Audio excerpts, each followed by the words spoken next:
बिस्मिल्लाहिर्रहमानिर्रहीम, अस्सलाम वालेकुम। मैं असदुल्ला खान हूँ। असल मौज़ूआत पर आने से पहले मैं सानह स्वात पर एक कमेंट करना चाहता हूँ। आज अखबारात में खबरें लगी हैं कि जी नए इंकशाफात हो रहे हैं कि दरिया स्वात का रुख मोड़ा गया था, वहाँ पर एक बंद बनाया गया था, वो बंद टूटने से ये सानहा पेश आया। और जियो टीवी पे भी आज मैं देख रहा था, खबरें चल रही थी कि जी पता चला है कि जो ठेका लिया गया था वो मुकम्मल होना था या उस पर काम होना था दिसंबर जनवरी में जब दरिया उतरा होता है। लेकिन अब तहकीकात हो रही हैं कि वो कौन सी कंपनी थी या वो कौन ठेकेदार था जिसने गर्मियों में काम शुरू किया, और गर्मियों में काम क्यों शुरू किया गया, इसके पीछे क्या कहानी थी, और दरिया का रुख क्यों मोड़ा गया। ये सारी बातें आपको मैंने इस वाक़े के होने के 24 घंटे के अंदर अंदर बताई थी। आपने अगर मेरा वीलॉग नहीं देखा तो जाकर देख लीजिए। मैंने उसी दिन ये सारे इंकशाफात किए थे, पहले ही दिन। और मैंने कहा था, मैंने बहुत सारे लोगों से बात की है, मुझे ये पता चला है कि वो एक मैंगोरा बाईपास पर एक वॉकिंग ट्रैक बनाया जा रहा है। उस ट्रैक का दूसरा हिस्सा जो है वो उस पर काम शुरू होना था, दिसंबर जनवरी में ये काम होना चाहिए था, लेकिन उसको जानबूझकर जो है वो गर्मियों में लाया गया ताकि इस पर ज़्यादा कॉस्ट आए, बंद भी बनाना पड़े, ज़्यादा पैसे ऐंठे जा सकें, और फिर अगर दरिया के बहाव की वजह से उसका कुछ हिस्सा बह जाए तो फिर दोबारा पैसे जारी करवाए जाएं उसको काम करने के लिए। तो मैंने कहा था ये करप्शन हो रही है। और ये वाकया ऐसा वाकया नहीं है कि अचानक दरिया में मामूल से ज़्यादा पानी आया और हो गया। और मैं हैरान हूं कि ये बात जानने में मेन स्ट्रीम मीडिया को 10 दिन से ज़्यादा लग गए। हालांकि ये बात मैंने पहले दिन मैंने कह दी थी अपने वीलॉग में। मैंने कहा था आपको कि ये करप्शन की कहानी है, और ये जो दरिया में अचानक पानी आया ये बंद टूटने से आया है, वो जो पुश्ता बनाया गया था वो टूटने से पानी आया है। तो आज मेन स्ट्रीम मीडिया और अखबारात आज ये बात जो कह रहे हैं, ये बात मैंने इस वाक़े के अगले ही दिन कह दी थी। आप जाकर मेरा वो वीलॉग देख सकते हैं, आपको अंदाज़ा हो जाएगा, जिसमें मैंने ये तमाम तफसीलात उसी दिन बता दी थी। तो असल में इस पर तहकीकात होनी चाहिए, ये वो नुक्ता है जिस पर तहकीकात होनी चाहिए थी, बात होनी चाहिए थी, लेकिन इस पर तो आज इंकशाफात हो रहे हैं जनाब।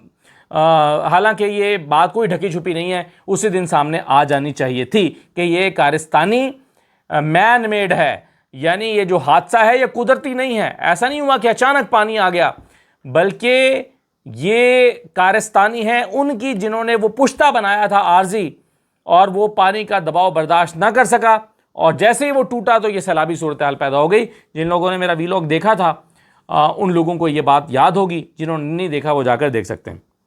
दूसरा बड़ा शोर मचा है जनाब, आज एक अखबार ने बड़ा प्रोमिनेंट करके खबर लगाई है कि खैबर पख्तूनख्वा की हुकूमत जा सकती है। खैबर पख्तूनख्वा की हुकूमत को घेर भेजने के लिए नंबर गेम शुरू हो गई है। क्या है जी, 145 का ऐवान है। इस 145 के ऐवान में 72 जो हैं वो पाकिस्तान तहरीक 92 पाकिस्तान तहरीक इंसाफ के हैं, और अब जो है वो पहले तो 27 थे अपोजिशन के, जब मखसूस नशस्तें नहीं थी।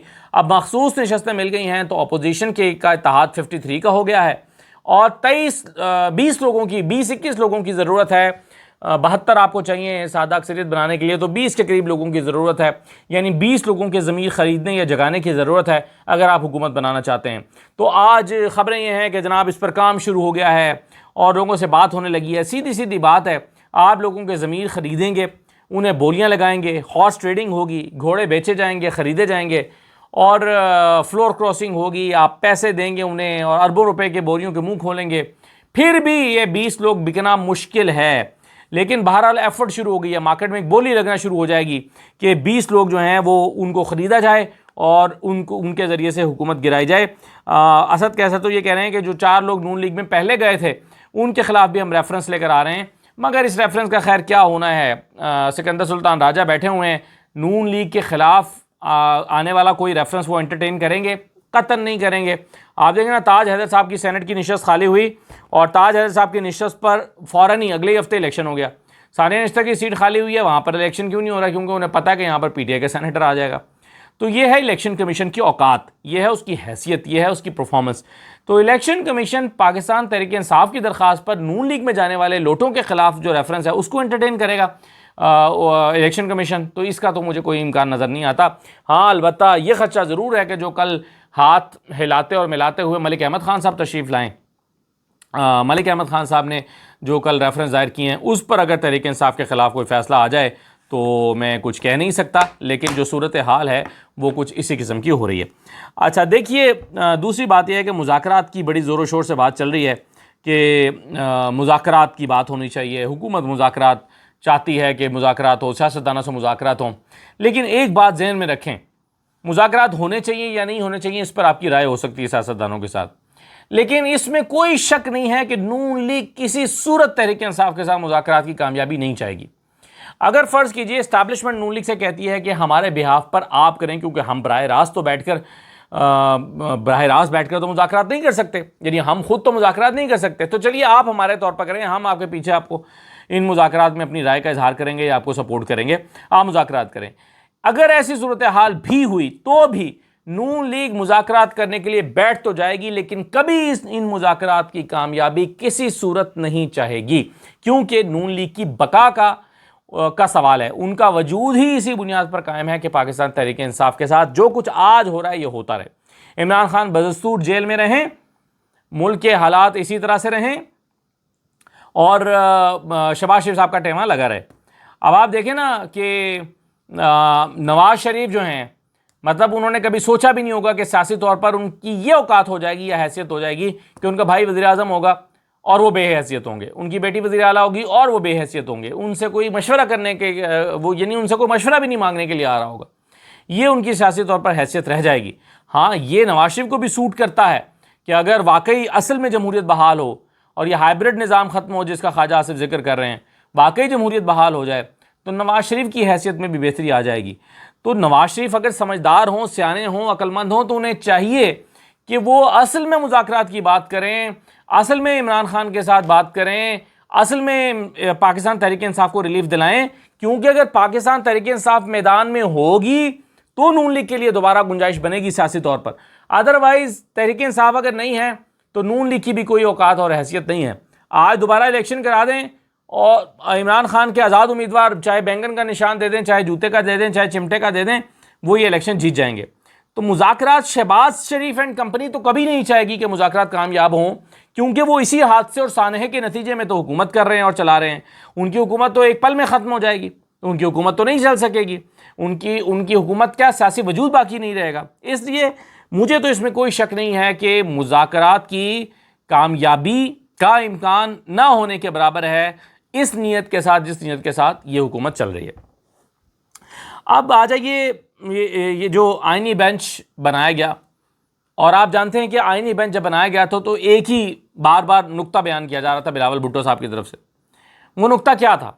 वो नुक्ता ये था कि जी मुल्क में पेंडिंग केसेस की तादाद इतनी बढ़ गई है कि अदालतें तो आइनी केसेस निपटाने में लगी रहती हैं, तो आइनी केसेस निपटाने की वजह से जजेस की मसरूफियात इस नौयत की रहती हैं कि आम आदमी के केसेस हल नहीं होते, इसलिए आइनी बेंच बनने चाहिए। और इसी तरह से उन्होंने हाई कोर्ट्स में भी आइनी बेंचेस बनाए। हालांकि सबसे ज़्यादा जो पेंडिंग केसेस की तादाद है वो लोअर कोर्ट्स में है, लेकिन इसके बावजूद सुप्रीम कोर्ट में सबसे पहले आइनी बेंच बनाया गया।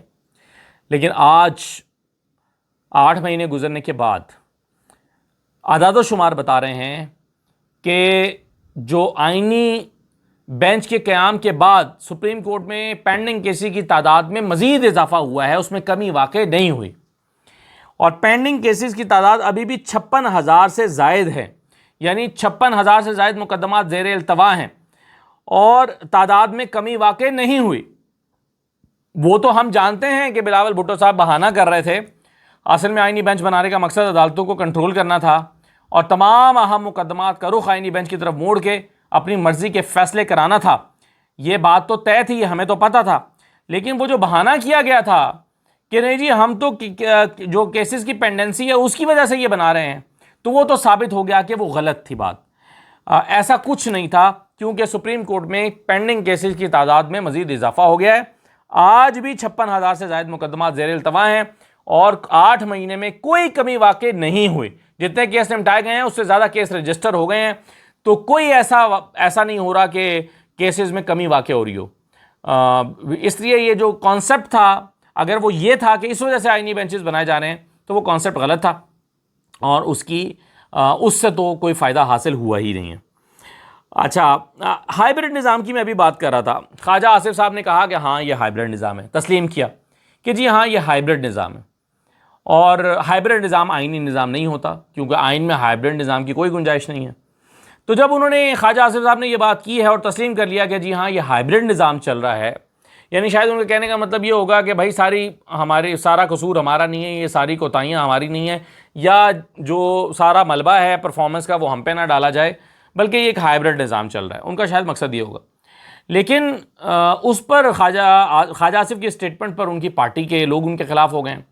मसलन हनीफ अब्बासी साहब ने उन पर काफ़ी तनकीद किया। उन्होंने कहा मैं ख्वाजा आसिफ का कभी मुतक़िद नहीं रहा, मैं ख्वाजा आसिफ का कभी फ़ैन नहीं रहा, या ख्वाजा आसिफ के उसूलों या के बयानात से मैं कभी इत्तफ़ाक़ नहीं करता रहा। तो उन्होंने कहा कि ये गलत कह रहे हैं, हुकूमत भी है और फिर कह रहे हैं हाइब्रिड निज़ाम है। तो हनीफ अब्बासी साहब ने ख्वाजा आसिफ को आड़े हाथों लिया। दूसरी तरफ स्पीकर अयाज सादिक ने भी ख्वाजा आसिफ को आड़े हाथों लिया। ख्वाजा आसिफ ने कहा कि भाई ये किस चक्कर में 21 लाख रुपए तनख्वाह हो गई है। वो कहते हैं कि जी क्या आप ऐसा काम करते हैं कि जो आपके एमएनए से ज़्यादा का काम है, यानी आप अगर एमएनए की तनख्वाह 6 लाख है तो आप चलिए 8 लाख ले लें, 2 लाख ज़्यादा ले लें, 3 लाख ज़्यादा ले लें, ये 21 लाख रुपए तनख्वाह कहाँ से आ गई जी? स्पीकर ऐसा क्या उसके पास प्रिविलेज है, या वो भी एक एमएनए है, एमएनए में से स्पीकर बना है, तो वो आखिर ऐसा क्या काम करता है कि उसकी तनख्वाह 15 लाख रुपए ज़्यादा होनी चाहिए एक आम एमएनए से? ये सवाल ख्वाजा आसिफ साहब ने उठाया और कहा कि ये फहाशी है, माली फहाशी है। और उस पर फिर अयाज सादिक साहब ने काफ़ी माइंड किया 2 दिन पहले, और वज़ीर आज़म को ख़त भी लिखा। उन्होंने कहा जनाब ये मैंने किया है, आपकी मर्ज़ी से किया, अगर आप चाहते हैं कि मैं बरकरार रखूँ तो ठीक है, अगर आप कहते हैं नहीं तो मैं हटा देता हूँ। लेकिन आप देखें ना, बात तो ठीक है, वैसे ख्वाजा आसिफ ने ये बात तो ठीक की है कि भाई आपने किस चक्कर में अपनी ही तनख्वाह 21 लाख रुपए कर ली है, कोई आपको पूछने वाला है या नहीं है? एक आम एमएनए आप जितना ही काम करता है, एमएनए कमेटियों में बैठता है, सिर्फ सेशन में नहीं कमेटियों में बैठेगा, लेजिस्लेशन में हिस्सा लेगा, बिल तैयार करेगा, पार्टिसिपेट करेगा, राय देगा, का होमवर्क करके देगा, लाएगा, और आप स्पीकर के तौर पर जो है वो क्यों 21 लाख रुपए डिज़र्व करते हैं? अगर आप डिज़र्व करते हैं तो एक हर एमएनए 21 लाख रुपए डिज़र्व करता है। तो उस पर उन्होंने काफ़ी बुरा माना अयाज सादिक साहब ने, और वज़ीर आज़म को शिकायत भी की। और अब हाइब्रिड निज़ाम के बयान पर ख्वाजा आसिफ साहब के हनीफ अब्बासी साहब ने उन्हें काफ़ी तनकीद का निशाना बनाया है और आड़े हाथों लिया है।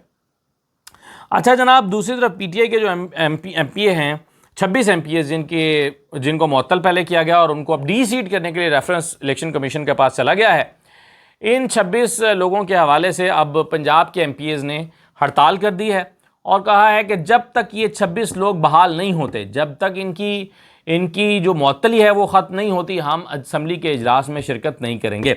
आपको याद होगा पिछले दिनों इमरान खान ने सराहा था, तारीफ़ की थी पंजाब असम्बली के लोगों की कि इन्होंने तगड़ा एहतजाज का रास्ता लिया है और उन्होंने जो है वो सही तौर पर एहतजाज किया है और डरे नहीं हैं, घबराए नहीं हैं। और ये भी कहा था कि इन्हें चाहिए कि असम्बली के बाहर अपनी असम्बली लगा लें, अगर असम्बली के इजलास में हमने नहीं जाना तो असम्बली के बाहर इजलास करें, अपना इजलास कर लें। जिनको मुअत्तल किया गया है ज़ाहिर है वो तो अंदर नहीं जा सकते, और अगर उनके बाकी रुफ़क़ा हैं वो भी उनके हमनवा हो जाएं तो यकीनन एक स्ट्रेंथ अच्छी बन जाएगी।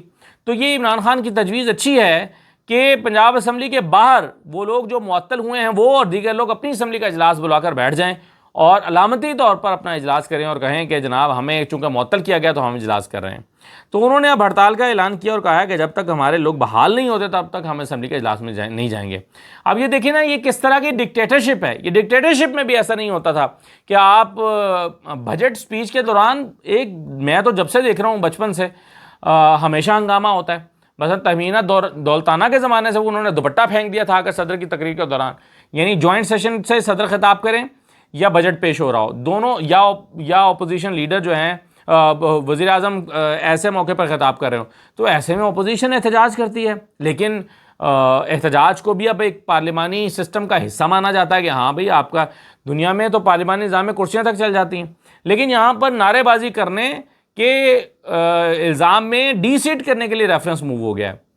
तो इससे तो बेहतर है फिर कि सब लोग एहतजाज करें और असम्बली के बाहर बैठें, क्योंकि ये पिक एंड चूज़ करके 26 लोगों को मुंतखब किया गया है, जो ज़्यादा शोर शराबा करते हैं उनको मुंतखब कर लिया गया है। आखिरी बात यह है कि जनाब एक नई पार्टी वजूद में आई है, एक नई पार्टी इलेक्शन कमीशन में रजिस्टर हुई है और अब वो 167 हो गई है तादाद, पहले 166 थी गालिबन, अब 167 हो गई, यानी रजिस्टर्ड पार्टियों की तादाद 167 हो गई। और इसमें जो है वो नई पार्टी का नाम है बहावलपुर अवामी हुकूक पार्टी।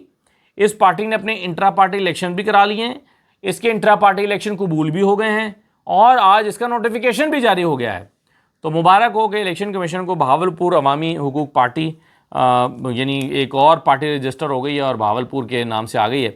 लेकिन इस पर मज़ीद देखने की ज़रूरत है, कौन हैं, क्यों आए हैं, क्या मकासद हैं, ख़ुद आए हैं, लाए गए हैं, ये सारी चीज़ें देखना पड़ेंगी, क्योंकि जनूबी पंजाब जो है बहरहाल इलेक्शन में एक बड़ा इंपॉर्टेंट रोल हमेशा अहम हो जाता है। इसीलिए कभी सुबह महाज बना दिया जाता है और कभी उनको अलहदा कर दिया जाता है और कभी कुछ, तो ये देखना पड़ेगा कि ये क्यों आई है। लेकिन बहरहाल अच्छी बात यह है कि इनके इंट्रा पार्टी इलेक्शन पर कोई एतराज़ इलेक्शन कमीशन को नहीं है, तस्लीम कर लिए गए हैं। ज़ाहिर है पूरे मुल्क में कोई एक्टिविटी होगी, हमें तो नहीं पता चला, बतौर जर्नलिस्ट हमें तो नहीं मालूम हुआ कि उन्होंने पूरे मुल्क में कहाँ पर अपनी पॉलिटिकल एक्टिविटी करके अपने जो है वो इलेक्शंस कराए हैं, जिसको इलेक्शन कमीशन ने तस्लीम भी कर लिया है और उसे कोई एतराज़ भी नहीं है और कानो कान किसी को ख़बर नहीं हुई और चुप करके ये पार्टी बन गई है। और इस पार्टी को आज इसका नोटिफिकेशन भी हो गया है कि ये अब एक रजिस्टर्ड पॉलिटिकल पार्टी है। इजाज़त दीजिए, अल्लाह हाफ़िज़।